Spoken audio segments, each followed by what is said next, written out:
And greetings and welcome to the QCast. This is season 5, episode 58. 58 episodes, and the season is not over yet, folks. We kind of start a new season when we get to the new school year. And so we're rolling here in season 5, and we're going to continue to roll because we have one of our favorite QCast guests. He's been on the show multiple times. There's requests for this gentleman, more requests than I can even get to for his time. But folks, it's Mike Rejniak, who is the GM and the head coach of We Are D3, among other professional pursuits that we could have our own podcast to talk about the other stuff. But Mike Rejniak, Coach Reg, first of all, let me just check in with you. You have a beautiful blue background there. You're looking great. Yep. I love Thanks. the red with the blue. How are you doing, Coach Reg? I'm doing great, dude. I now know you're also a liar because of everything that you just said about me that people are requesting me. But no, no, I think I'm also one of the few. Like I think I've been on every season, so I look forward to this yearly jaunt you and I go on for the hour, and I'm looking forward to talk with you. Appreciate you always having me on. Absolutely. By the way, is this not a great look or what? You like this look? Strong? I love it. See, I'm representing the other one, but like I love it. Like Coach Jay Harris on my staff did a great job with the logo, and I think we're going to stay with that brand. And I like kind of the dream team type of look with it. I It like it a looks lot. great. All the stuff you guys have done have been great. All the design stuff, and just for everyone that's tuning in, we're coming up to the basketball tournament time of year, and that's going to be July 18th to August 3rd. And is this monster hoops tournament where winner gets $1 million to divide out to the team as they have determined. And of course, in D3 Nation, we have a team in the field. We are D3. The cool thing is we're a 4 seed this year. We'll talk a little bit about seeding, playing in the Syracuse bracket. And remind me, Mike, how many is this, like year 8 for you? Year 9? How many years is this now? Year, yeah, year. It's been a long journey. Year 7, we took the year of COVID off. So Okay. like, even though we were around, we took the year of COVID off. So, but yeah, year 7. And it's been really good to see the growth from when we first started to where we are now. It's been kind of a real fun journey to kind of see the growth and kind of as a brand, kind of what we've been able to do. So it's been really fun. But yeah, seven total years with TBT. 7 years, and it has been a progression. We're going to get into last year was kind of the pinnacle so far, Mm. and we're going to get into that because a really special time last year. For those that don't know, Mike, he's a D3 dude. He graduated from Springfield. He's been around the College of New Jersey and Amherst and Vassar and SUNY New Paltz and Plymouth State and probably D3s that I don't even know about. I mean, I think I mentioned most of them there, Coach, but did I miss any D3s in there?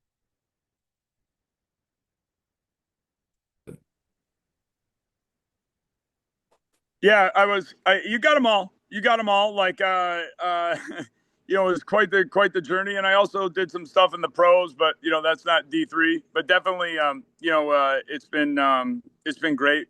Kind of mostly in the Northeast. Wasn't smart enough to coach at some of those, awesome D3s in the South for warm weather, like Emory and things like that. I wasn't smart enough. But yeah, stayed in the snow. Absolutely. Well, I mean, you are attached to some awfully good schools, Yeah. Coach. So those that think that Mike is just all looks and no brain, they need to check out some like his resume. It's pretty darn impressive. By the way, Reg, tell us this combine thing that you've been doing for a couple of years now. That's really cool. Can you tell D3 Nation what that is, why they should be tuned into that, how they should participate, all that kind of stuff? Yeah. So like we were looking at with TBT, like I wanted to further kind of as the years have progressed with TBT, we have a lot of players that are well accomplished, that also deserve pro opportunities and things along those lines. And I just only have spots for only so many kids on my roster, only so many pros. Right. And typically it's not kids that are fresh out of college for the most part, because we're going up against NBA guys. So these are seasoned vets. So I wanted to provide an avenue for players that needed exposure to get in front of pro scouts and pro agents to go play at the next level to have Right. that opportunity. We started it 2 years ago, and we kept it small. Year one, we had like 30 athletes, and 22 of them got pro contracts and Wow. agents, which was unbelievable. That's great. It went better than anything I could have ever hoped for. And then this year, we had it at UMass Boston with Coach Harris, and we had over 55 guys. And right now, already, I think the number right now is 18 that have agents and contracts, and that's only going to continue to Sure. kind of go up as the summer goes on. And we bring in, G League scouts. I think we stream it on all of our socials. And like last year alone, for the stream, I think we had over 1,000 people individual tuned in at one time. Wow. Which is like only I'll give 500 of them maybe parents and relatives. So that means like 500 like actually like we're legit. But like it's part of just kind of my mission to serve Division III and what I can do, and to kind of help provide opportunities where I think that there's a need and a niche for us to continue to grow and provide that, because quite frankly, when I was a head coach and things on those lines, these opportunities didn't exist. Right. So it's kind of it's kind of like what we did with TBT, is to try and fill that void, for players that are good enough and qualified and want to pursue, they have that opportunity to do so. And isn't that, I think, the cool thing about where we are right now with Division III, Mike, in that you've got a lot of people kind of filling different roles, and they all kind of add up. They're all part of the puzzle.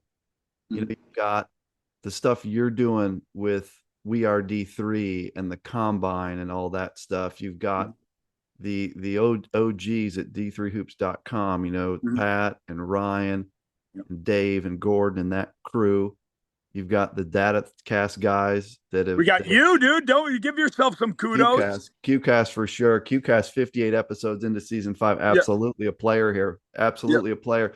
Isn't that kind of what's cool is Riley Zayas and Mm-hmm. everything, Scott Peterson. Mm-hmm. I think that's one of the neat things. Do you agree with like D3 is this kind of labor of love, and it plays out that way, not only on the court and the fields, Mm-hmm. but also with like the behind the scenes dudes like us. And I think that's pretty awesome. And I think you touched on it. We all kind of fill our role, and we all kind of like, and we're all talking to each other in the off season and jabbing each other. Like, thank you for putting up like the 3 memes of me, like putting the bracket wrong. I really appreciate that. But like we all like fill our void, and we're all kind of like this one big like D3, like Island of Misfit Toys team. And we Exactly. kind of all fill our role, and I think it's been great for all of us. I've enjoyed developing relationships with all those guys and yourself and everything, to try and grow the brand, because quite frankly, it's one of those things where if we don't do it, who will? Right. And I think like that's part of what makes our division special, because D2 ain't doing that. No. And Division I is so cutthroat, that ain't going on. So like I think that's what really kind of, like you touched on it, it is a labor of love, and we're all kind of doing it together. It's definitely not for the paycheck, but that's for sure. It's a good point about D2. Illinois Wesleyans had a bunch of dudes go play their grad year at D2s lately in the in the COVID era here, and a couple of them have said some version of the same thing to me, which is like, yeah, I got to my D2, we were on a really good team, we were ranked, and I went out there to look for chatter and information and to learn, and he goes, there's not as much Mm-hmm. to find as there is in Division III. So I thought, hey, that's a huge win right there, and I've heard Mm-hmm. that from multiple people. Mm-hmm. So yeah, it is one of the cool things. Let's first talk about last year, Mike, because I mean, I know that you would agree with me that was super special, like what played out on the Mm-hmm. floor last year. And can you see my screen okay right now, by the way? Can you see that? Yep. Okay. So let's talk about that round 1 game last year where We Are D3, after knocking on the door, all those years finally gets the W, 88-72 over Sweet Home Alabama. Demetrius Underwood had 26, Ty Nichols had 17, several other dudes had big games. There's a picture of you with the bracket which you misplaced initially. You put it one place, you had to put it in the right place. But just the scene, the emotions, talk about what it was like when the buzzer sounded and We Are D3 had its first victory. Well, for sure, like, and you know this just by knowing me through the years. I'm one of those coaches that does wear their emotions on their sleeve, and I really don't care. And like it was one of those things where it was so when you do something for so long and to have your heart broken repeatedly. Like there were times where even like when I had people like being like, "Do you really want to do this?" And I was like, "If I don't do it, like somebody else won't." Like so, like it's part of the service to the kids. So to have that win and to perform well, I was really proud of the players because they could have gone to other teams and they could have done well. They could have gotten paid significantly. And with one of those, with the emotional moment, that's like 6 years of just like losing on a buzzer beater, not getting seated correctly, things like that. And it was just nice to get a fair shake to prove what we could do, and to for those players to and staff that really helped develop this through the years. It was just really special because if you kind of build it, they will come, and we were able to finally push through. And the great thing is it was a true team effort. That game, you had so many guys step up. It's been almost a year since that was played, so I'm not remembering all the details, but I remember watching Demetrius Underwood and thinking like he really stood out to me as Yeah. a guy where you're like, hey, people that don't think D3 basketball is good, people that think it's glorified intramurals, like go watch Demetrius Underwood play in that game. He was Yep. he was really special Yep. last year, wasn't he, Mike? Yeah, he's one of those players, and we have several that like right now. I'm very fortunate. We're in a state where our players are entering their prime. I think like it's like one of those things with D3 players, like maybe they ended up at D3 for a certain reason, but majority of them is kind of that development piece. They're still developing, right? And like with our players, they're just getting into their pro careers. Like Demetrius Underwood is, and he's just entering his peak right Right. now. And same with Ty Nichols is one of another one, and Marcus Azor, and like these are players that are really truly entering, and you could go top to bottom with the roster, but Demetrius is a very strong guard that had such a great career at UT Dallas, Yeah. and then he ended up going to Charleston, Division 1, which you're going to see a lot of our team. My guess is like as years progress, it's going to be those D3 guys that do really well that kind of bump up to Division 1. Right. And you're starting to see that the transfer portal for us, it's good.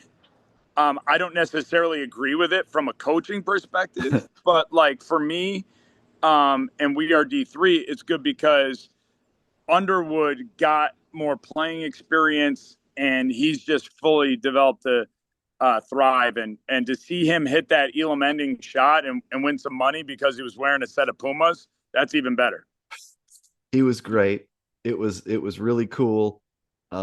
Just to watch the emotions of all that. Obviously, we were all happy.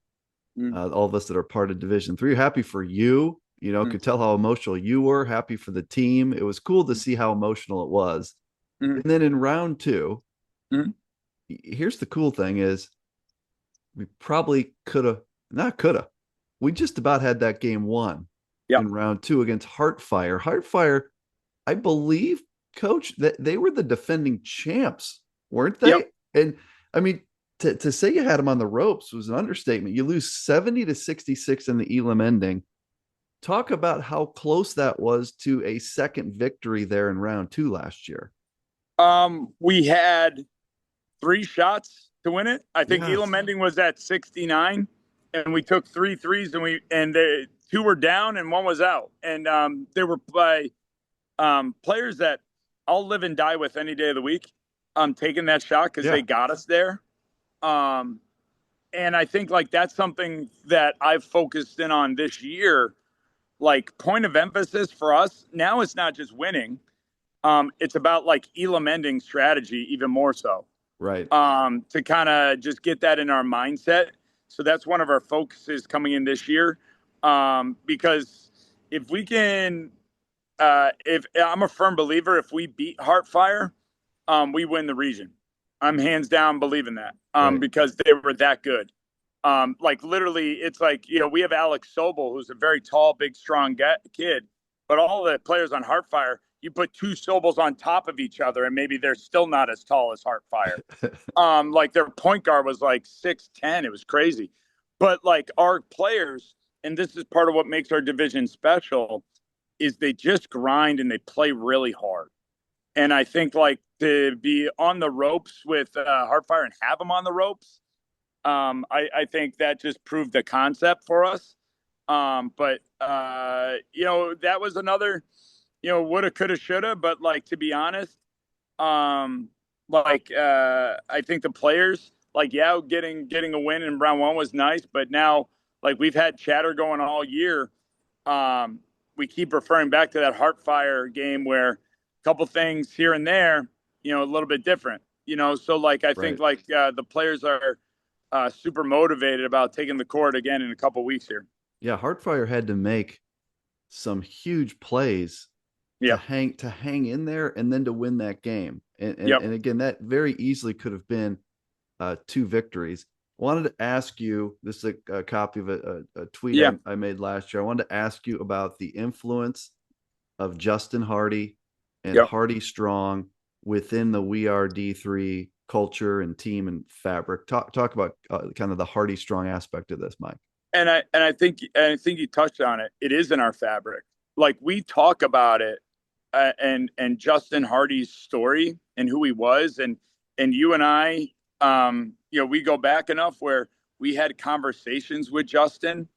Like he was going to be with us when we were in Wichita, and things along those lines, and it was getting to know him while he was going through um, things that you and I, and we've talked about this, can't even like fathom, Right. and what he was able to do and his influence of like mind over matter. Um, what a mantra for not just basketball teams to live by, but just like everybody Right. in life. And so we've been very fortunate enough. Justin Hardy's family, Hardy Strong, has supported us from day one. Right. And quite frankly, if they don't support us, this doesn't go on. Like, I mean, they sponsor us and things on those lines. And, my job is to be that help serve them to keep telling Justin's story. Like we Right. talked about it in the combine to people that don't know his story. We're talking about this year, his brother will be on the bench with us That's great. in Syracuse. And he was a manager at Indiana. Right. And Bob and his wife and the whole family have been so supportive of us. And the least I can do is make sure that everybody knows Justin Hardy's story in what I can do. So like he is always with us. You see kind of the logo there on the jersey. We put his jersey on the bench. We talk about it in practice. We've already talked about it to the team, and kind of the players um, always say, and they talk about it. They're like, Coach, like this is like what makes us us, is because we are a true D3 family, and Justin was and is one of us. And I think like his story is like, and I think Coach Juckham talked about it. It's a movie. It really is. Right. It's like an unbelievable um, story, and it really affected me. And my assistant David Clark, last year after Dayton drove down and gave the jersey to Bob Hardy, and he Wow. said that that touched him to an unbelievable degree. So like interactions like that, um, especially Justin is with us, and I think like he played a part in that, that win this year, and it's my job and what I want to service not only the D3 athletes but also to serve the Hardy family, to continue to tell his story because it deserves to be told. Absolutely. And it's just so cool that he's part of this, his family's part of this, the support. So I just want to make sure to touch on that during our conversation. Let's talk about the tournament itself. So there are host regions, right? So here's a map of all the host regions, and just so people understand how this thing is set up. And this year we are in the Syracuse region. Is that correct, Mike? Playing in Syracuse? Yep, playing in Syracuse. The thought process there, they talked about us going to West Virginia and things like that, but to be honest, I wanted to go where there would be as much a concentration of Division threes as possible. Yeah. Because like one thing that I like, Wichita was good, from facilities, from what we could do, but there's no Division threes in Kansas. Right. So like to have to at least get some support out there and to kind of understand kind of where we're at. Like I keep telling them to put it in Springfield, Massachusetts, but they ain't listening to me. But so like, just to be as east as we could, or like, I would totally go to Illinois. Like that'd be another one. I would totally go with, we were in LA one year, but that's not enough. I think any sort of East Coast or kind of that Midwest area, Yeah. where there's a concentration of Division threes, that's where I would want to go. But this year we want to go with Syracuse. Yeah, so there's a look at your 8 regions, and our squad here is playing out of Syracuse, and that is a part of the country that's D3 heavy, obviously. Um, Talking about the bracket within Syracuse, so we're a 4 seed. Now, remind me, what was our seed last year, Mike? It was a 4, but it was like a pushed 4. Yeah, Like it was like, and there's really no difference between 4 and 5 because it's not like yeah, it's home and away, right? yeah, It doesn't really matter. That was, I think this year we could have been a 3, but to be honest, I think there's also storylines that are driven because, we had a tight game. Like we lost on free throws to Boeheim's Army in year 2. So I think that they might be pushing that. Not to say that we're overlooking Layne's hope, but I think that factored into some of the brackets where they can sure. kind of sell that. But I think like, 4 seed, 3, 4. I think, until we win the big one, we're not going to get 1, 2. So I think it's overall pretty fair with kind of where we got seated. Yeah, 4 seed seems fair. Layne's Hope, that's named after their philanthropy. They have a good story if you kind of check them Yep. out a little bit. It seems like a collection of talented guys from Yeah. multiple different levels and schools. I mean, have you had a chance to dig into your competition there in round 1 in Layne's Hope at all? For 2 weeks I have. And and to be honest, they have my one thing that I pride on us as a program is that the players and coaches are very well prepared. Not to tap myself on the back, but they take a vested interest in their team, Sure. and who they face because they know that this is our shot.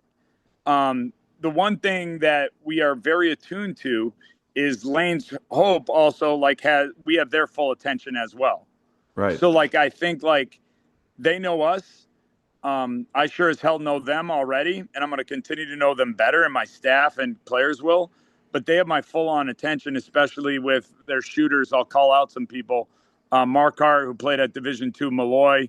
We got Ledbetter. We got another kid, Jordan, who's a very crafty guard. I know all the players top to bottom. I know their assistant coach, Mike Sugamoso. He helped us out with a couple of D3 players in the past. So I know that they're not going to overlook us, and I'm sure as hell not going to overlook them. Yeah, that should be a great first round matchup between two pretty even teams. Mm-hmm. That'll be on July 19th at 1 o'clock Eastern time. Do we know, are these things on, where are these things streamed, or where, Yeah, where do we watch this? it's gonna be YouTube or FS2 or Okay. FS1. Fox Sports, they switched their TV contract last year, and then the rest of the games will be completely on FS1. Gotcha. So it's Okay. kind of Fox Sports Network and YouTube. But they do a good job with these broadcasts. They're Yep. fun to watch. They have good crews doing the games. Mm. Um, your coaching staff, just want to ask you to quickly talk about, this is a team that's around you. It's a team effort. Yeah. Talk a little bit, if you would, just about this group that leads the squad. Yeah, I think like with kind of the way we've been throughout the years, I realized because of our growth and kind of like I realized we needed better, not better, just more support staff. Just because this is like, TBT, we are D3. It's not a full time job, but it's definitely not a part time job. So, like, I got to have people around me that can help me kind of with logistics and things like that. Jason Harris goes back to kind of my D3 connection with Plymouth State. We were both assistant coaches together. He's now the head coach at UMass Boston. So he's been with us. David Clark, I got connected with. We call him Top Shelf, which, by the way, you could have a QCast just with him alone. He's an unbelievable guy. So, like, we got connected out in Wichita and really just had an immediate brotherhood together. And he loved what we were doing, and so he helps with a lot of not just coaching, but like fundraising, which does take place. Malik Lorquette was a player with us for 2 years, and now he's with the Sacramento Kings G League team that just won the G League championship, the Stockton Kings. So he's coming back with us. So to have that kind of cool growth with us has been cool. Peter Mechanic, he's Jackson Mechanic's dad, and he's just loving like Media Central. I love it with him. That's great. And then, like I said, we also have Justin Hardy's brother with us as well. We'll get him up there on the website as well to kind of help out. And I think having that connection with the Hardys on the bench is going to be cool. But yeah, like we all fill our roles too as well, and we make it work. And these are people that I trust because I think that's important with this. And I get a lot of coaching requests, throughout the years. And, right now, like, we might expand a little bit, but to be honest, like I like my circle and, I'm very fortunate enough to have them around me. Yeah, just so everyone knows, there's a team of people that's leading this thing, and it takes a lot of time to make Yep. this work. And like most things in Division 3, these guys aren't making money and getting rich off of this thing. They're kind No. of doing it for the love of the game, right? So I want people to understand the work that's going into this. Yeah. Uh, let's And a talk. lot of, and a lot of it, not to go in, like people think you just enter TBT. It costs money. It costs 15 grand. Right. So like, we got to fundraise. It's not like I'm shelling out 15K on my IMG, coaching salary. It's not that. So it's like one of those things where like it's a whole true family behind us for sure. Let's talk about your roster. I've got 3 slides to get everyone in it. This is the roster right off the TBT website. So if it's not updated, you'll have to let me know if I'm missing anyone. So we'll go through 3 slides. Like to just go through each guy and just give me a quick soundbite, Mike. Just give me like 30 seconds on each dude. I'll start here with Alex Sobel, 6'9", stud dude from Middlebury, who gives you a true post player. Talk a little bit about Alex. The most underrated post in TBT, straight up. We call him Big Fundamental. Like this kid, I am very lucky to coach him. And he's one of those players that's just entering kind of his prime. But what a special player out of Middlebury. I think, that was a really great player, Jeff Brown. Shout out to him and his career. But he did a great job recruiting Alex and developing him. And so like he's been an unbelievable, like he's a deceptive shot blocker for sure. Not to give the scout out, but he's a deceptive shot blocker, which he's just so fundamental. Christian Parker was a stud at Mount Union, played in the Final Four with the Purple Raiders. Talk about your 6'6" forward, Christian Parker. Yeah, we picked him up from the combine. And it was one of those players like the combine not just helps provide playing opportunities for others. Like we're looking to fill some spots Sure. for our squad. And Christian Parker was one that I was really excited that was coming. And, he just filled it up at Mount Union. I think he can truly guard 1 through 5. Maybe struggle a little bit with a point guard, but like he's got some great length to him. Yeah. And obviously can really fill it. He's what I think he just signed, actually with the same team of Felix Kloman on our squad. They're going to be playing on the same team. So I'm looking forward to watching their pro careers take off overseas. Very versatile player, great player at Mount Union. Daquan Davis, one of your point guards on this team, 6'1", ties to Arcadia. Talk about Davis, if you would. Big shot maker. Like he's the one in that moment where we were down 3 last year. I drew up the 3-point play for him, and I said, "You're going to hit it," and he hit the shot to tie it up going into Elam. Yeah. He's one of those players that is so gifted and tough. Because playing in TBT, you got to have an edge to yourself, and I think all these players have edges. But like that's something that we had to really when we're recruiting players and signing players to our team, you got to have that edge to you. And he has it. He plays in street ball tournaments all the time. And, he doesn't care whether you're 7 feet tall or, 6 feet. He's going to talk a lot of crap to you, and he's going to perform well. And he had a great career at Arcadia. David Murray gives you more size. He's a 6'7" forward center from Conn College, Merrimack. Talk about David Murray. Yeah, another pro combine kid. Kind of this one of those players where went D3, had a great career at Conn, went D1. And we're going to see a lot of that just because of the portal stuff. But he came into the combine. I'm looking forward to it. I still think there's a lot of growth with him. Like, I still think, like, he's hitting the gym hard and things like that. And I'm looking forward to seeing kind of his progression through the years as well. But he gives us, like, another kind of rim protector, just with Parker and Sobel. Just like some things that we haven't had in the past where we've had really some nice skilled bigs.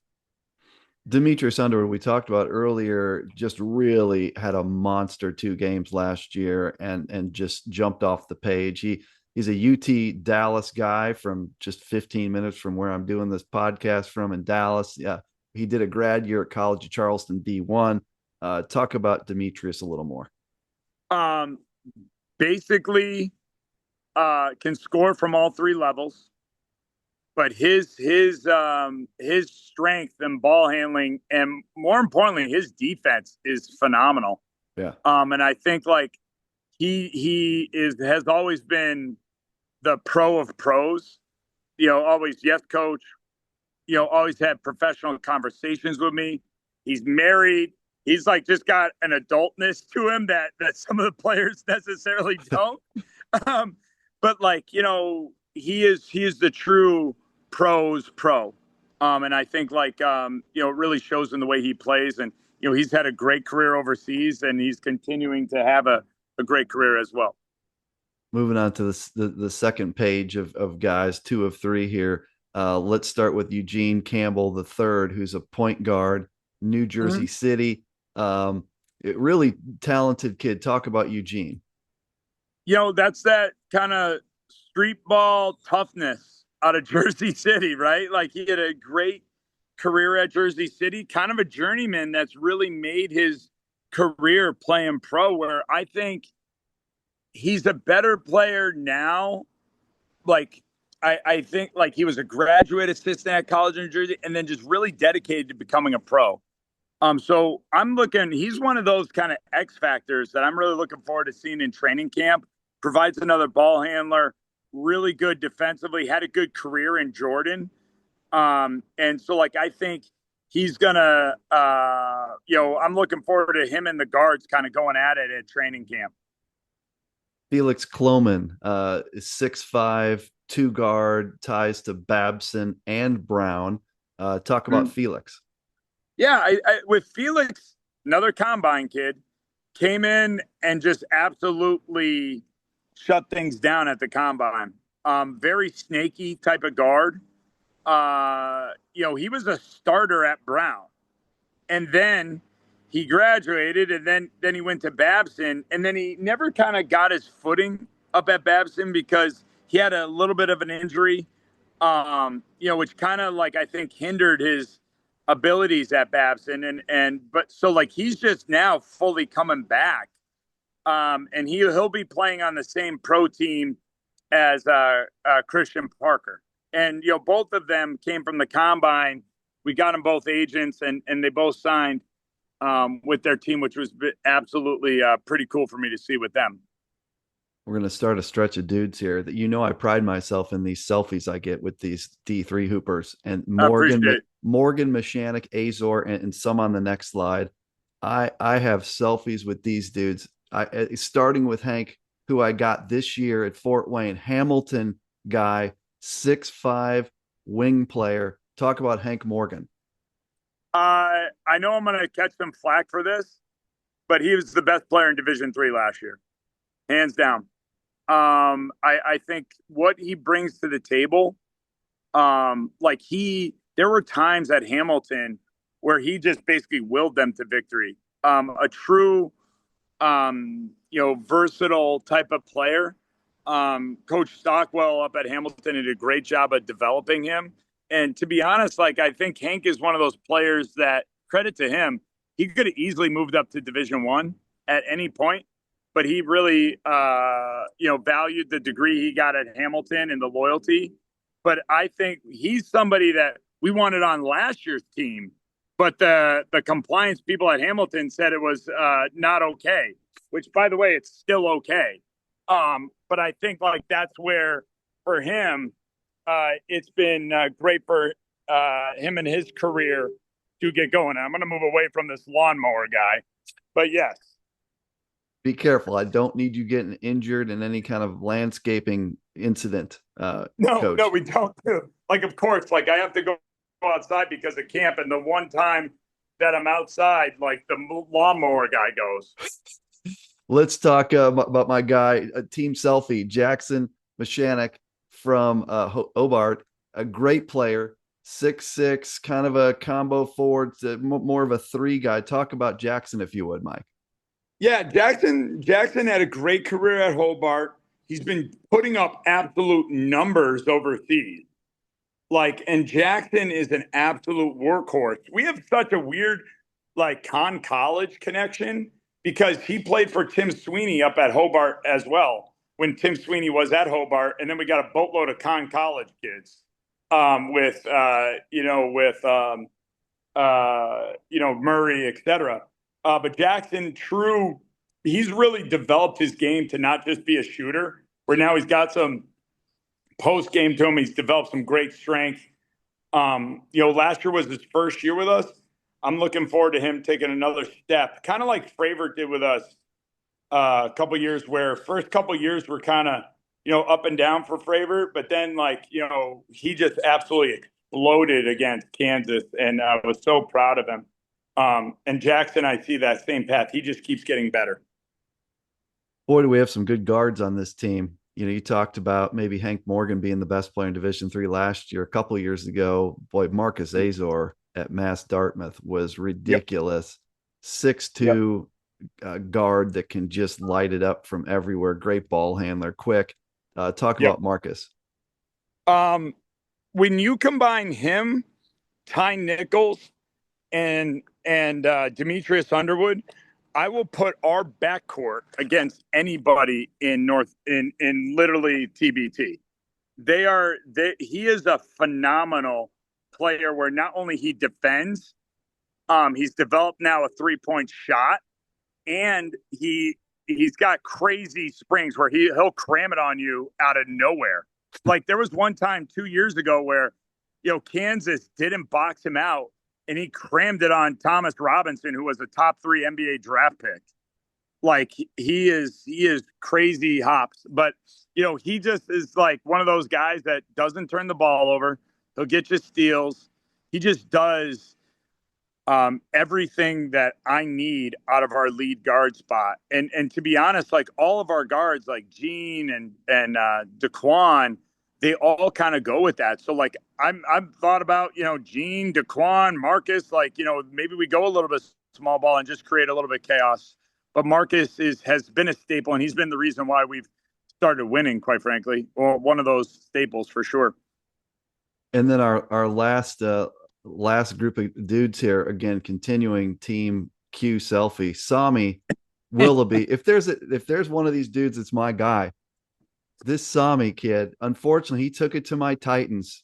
Took it to my Titans at Wittenberg in Whitnable's tournament down the stretch. Yeah. He's a monster. This dude should be playing tight end in the NFL, maybe Yep. defensive end in the NFL, maybe middle linebacker.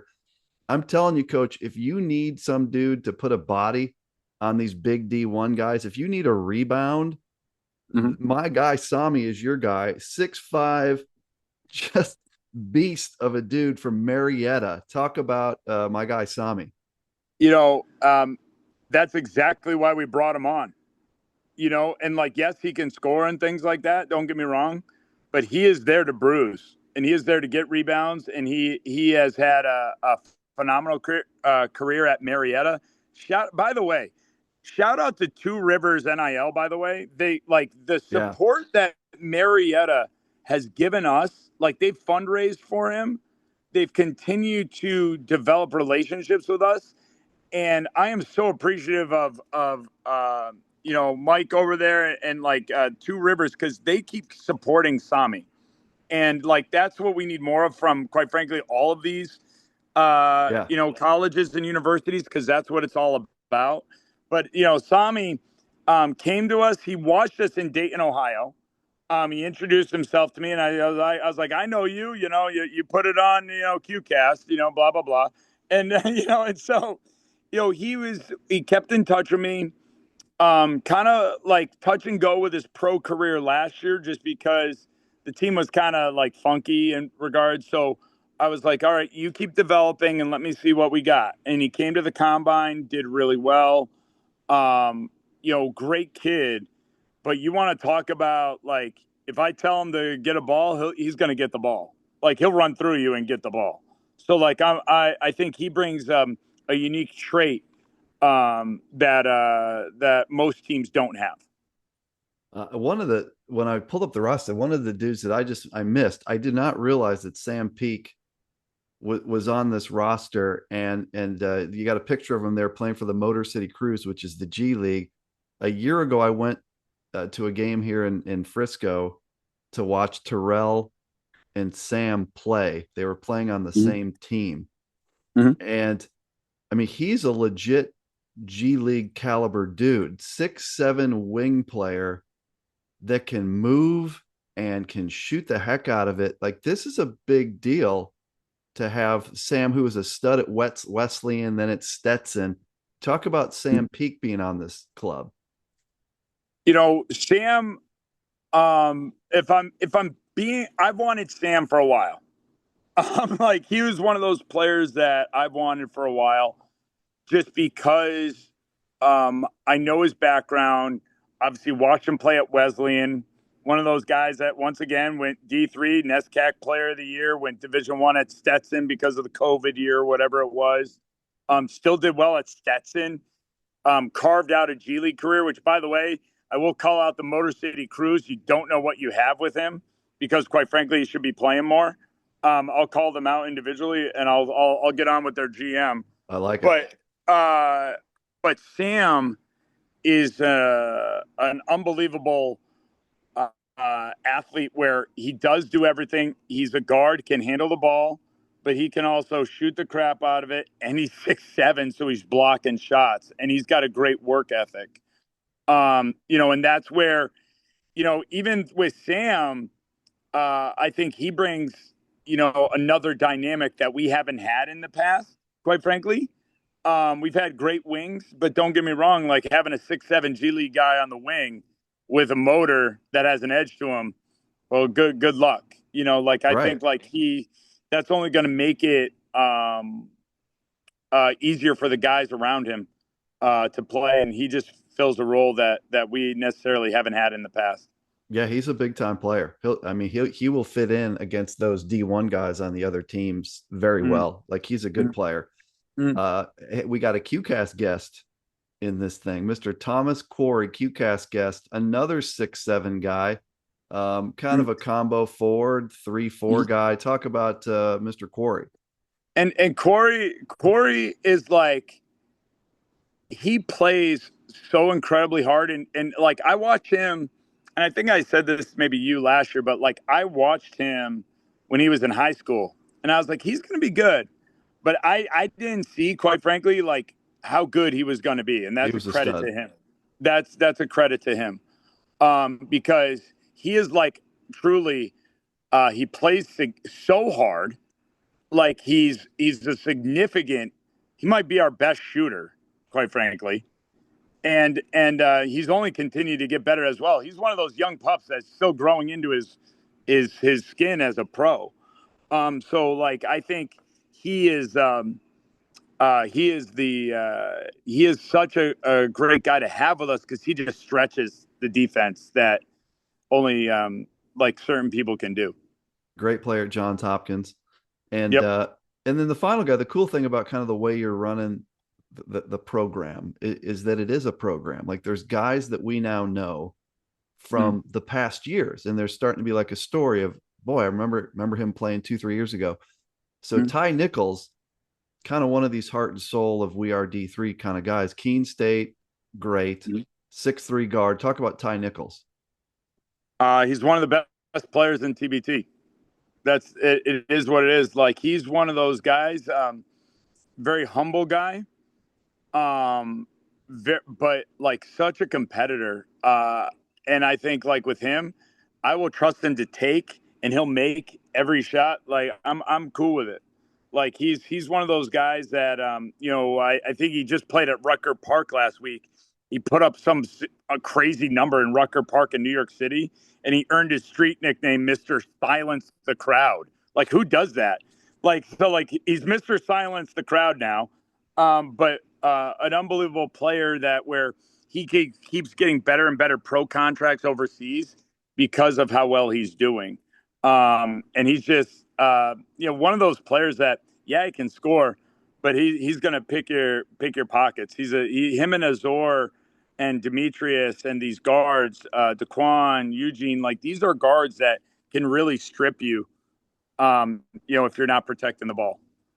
As we start to wrap up, Mike, just a couple questions. The Mm. first is just an obvious one, which is how, as the coach who has to determine who's playing and who's starting and who's coming in and out rotations, you have an all-star team here, Mm. and but it's not like the all-star game in Fort Wayne where it's an exhibition, so we're just going to roll guys in every 5 minutes. Yeah. This is an all-star team that's going to play real games that matter, where we want Mm. to win. How the heck do you figure out like your starters and who's going to come off the bench? You can't play all these guys. Probably you might be able to sneak them in a little bit, but there's No. going to be someone that plays 1 minute that's like, gosh, it seemed like that guy should have played 25 minutes. How do you Yep. figure this out? Well, I think like that's something where over the last couple of years, like my goal, and this is where I got to separate relationships. Um, my goal is to do the division a service where we put out our best product. I give them plenty of ample opportunity to show the staff and I what they're about. We do our training camp. We practice a ton. We do it right. I've watched a ton of film. I know these players probably better than what they know themselves. I can't play everybody. It just is what it is. And I'm of the philosophy where, like, we might play 8, maybe 9. It just is what it is. Right. And, like, that, the more games that we play, the more opportunities there are for exposure for them. Like, I might go to, Ty Nichols one game, but that doesn't mean I'm going to go to him game 2. Right. So, like, it's one of those things where, yes, it's a two-edged, like or whatever it is. It's a jagged edged sword where, like, we have this unbelievable talented roster, but now, like, are you the best of the best? And like I'm okay with, I'm gonna get critiqued at the end of every game, where, why didn't such and such play 25, minutes? Well, then who am I sitting? Right. And like, these are decisions that my staff and I don't take lightly, where it's a lot of conversation, a lot of, seeing who plays best together. I think that's a piece. What they do in training camp with us is a piece. And just at the end of the day, I got to make sure we put out the best product to represent the division, represent the team, represent the brand, and win. Because now we're also like, it's not just this year. What's different is after round one, you win $5,000.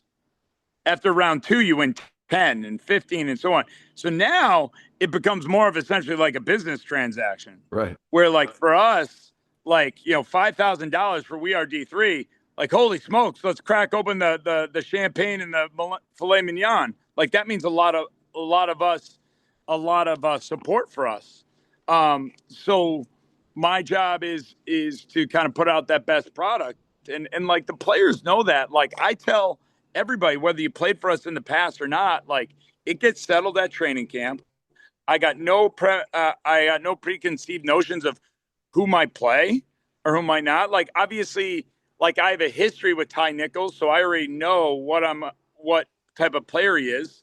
But that doesn't mean, like, if Ty Right. Nichols shows up at training camp out of shape and taking it lightly, I can't put him out there, and he Right. knows that. But like, I think like that's where these are decisions that we really spend a lot of time evaluating. We have evaluated it. By compiling the roster, these are things like I've tried to account for a lot of different situations that we might encounter. Like, for Sure. instance, like, if we need a rebound, like, who comes to my mind? Well, obviously several players, but Sami is one of those players that kind of can carve a niche. I don't need just a score out there. I need you to be able to bring something else to the table, because everybody can score, quite frankly, and everybody has that. So it's kind of, what are you bringing to the table? So long story. I'm only philosophically, I only go 8 to 9. I would like to go 14. That means we're in a blowout. So like, that'd be great. But reality is, when it comes down to it, when we're playing NBA guys, I can only go so deep. And I think like that's the players understand that, and they know that, but they're competitive too, where they want to show it in training camp as well. Like, I've heard about, if I'm Felix Kloman and I'm in the Northeast, I've heard about Hank Morgan, and now I want to put it on you, and vice versa. Right. You know what I mean? So like, I think like that's what makes it fun for me as a GM and coach, to kind of let these guys kind of hash out. They're like fighting over the sand toy in the sand pit. So I like seeing that. As we wrap up, just first of all, a request on my end, then I'm going to get your final thoughts. The request is, you guys do a great job on the social stuff, on X, on Instagram. Let us know via those channels, if you would, how Division 3 fans can support the team. Like, I know that deferring costs is one of the real important things to this. So let us know if there's a avenue or path for people to donate and contribute to help the squad. That's just a request to ask you guys to do that on your socials. And then I'll just say, incredible job, Mike, with where the program is. I remember it was a few years ago, one of these games went south. We got our doors blown off. And most of these games, by the way, the losses have almost all been nail biters. I mean, we like really close games. There was a game where we got blown out a few years ago, and you kind of went to this, like, you reached out to a lot of different people from a lot of different genres of Division 3, mostly coaches, fortunately, some podcasters even, like, hey, Yeah. you guys have any ideas? Like, Yeah. We're embarrassed with what happened. Do you have any ideas? And you really kind of like took a lot of feedback from a lot of people. And I think I think all that like helped lead you to where things are right now, which is just so tight, and the program is so strong. So kudos to you and the staff and what you guys have done and built, because it feels just very solid right now. I'll leave you, my friend, with the final thoughts. Obviously, a QCast favorite that has dodged landscapers And who knows what the hell else to make this happen. He's got a background. If that background wasn't on, who knows It's what we would have seen back there today, it's a right? school with like paintings of sailboats, so I doubt you want to see that. Yeah, like I don't know what's been going on back there. I'm glad you did have the background. But Mike Rejniak, Coach Reg, playing with the house's money. Tell us what you want to leave the QCast viewers with today, my friend. So a couple different things that I'll kind of touch on. We have great sponsors with HardyStrong. Pure Balance Pilates out of Phoenix is helping us out this year, which is huge. We have Oakmont Financial Group, which is a relation to Sam Peak and his family. So we're very blessed to have some really great sponsors. Two Rivers NIL has done some Yeah. great stuff fundraising for us as well. We'll put out a GoFundMe, which was very helpful last year, and kind of to see that group together, come together. Like we raised $5,000. Now, $5,000, that means hotel rooms for Sure. extra nights for these guys, and that means meals to give them, for their sacrifices. So we'll put that out there for sure. If anybody wants to sponsor us, just kind of hit us up on our socials. We'll be happy to kind of talk, and we'll kind of put your name on a jersey and all that stuff, make it look cool. When it comes to kind of the feedback after Wichita, which was like a Black Friday for me. When we got our doors blown off, I think one of the things where I realized, and I think as a coach, you always grow. It can't just be us, and we are true like D3 family. We talk about that. So like you guys, I think when we're all vested in this together, we all get better together. And it's not saying like it's my way or the highway. It's like, no, like I got to take, the criticism and I got to take what's going good and let's make it better. And I think like credit to you and the other coaches that I asked, the train going on in the background. We got, we got some unbelievable feedback, and, it took a hard look in the mirror, kind of where we wanted to go, because it could have folded pretty quickly, Yeah. quite frankly. But then to kind of respond the way we did as a program was great. So like, credit to you guys kind of being honest and not sugarcoating everything. And, it was a growth for all of us. And, with us, I think like just overall, I'm really excited about the squad, and the brand just kind of right now, the brand and the squad is very healthy. And, obviously winning helps with all that. But I think like that's where with us, we've seen kind of the benefits of a year kind of going through and the growth we've had. Now we want more of it, quite frankly, and to help the division kind of get notoriety, because everybody I talk to in my job with NCSA or like, with you guys, really it's Division 1 or Division 3. I don't really hear too much about Division 2, because of the family that we've created at Division 3, which is why it's special. So like these players, myself and my staff, are really excited to put on a nice product again, which I envision will happen with a couple wins. But right now, like, we're in full on preparation mode for Layne's Hope. And, we look forward to having, a lot of fans in the stands this year, which is great. Not just my wife and kids. So that's exciting. And, I think like that's where it's going to be really fun, where we really see kind of where this kind of journey takes us, because I really believe that this ride could be a long one this year, which is exciting. It is exciting. And kudos to you and the staff. And folks, that is Mike Rejniak, our guy, just a general D3 man about town, but he's also the head coach and GM of We Are D3. The basketball tournament TBT is July 18th to August 3rd. And so we will all be cheering on our guys, and We Are D3 again. Michael let us know how to support with that GoFundMe. I know that a lot of us got involved in that last year. Mm-hmm. Coach, it's always a pleasure, and we look forward to watching you guys play and picking up some wins here, my friend. And so I really appreciate your time.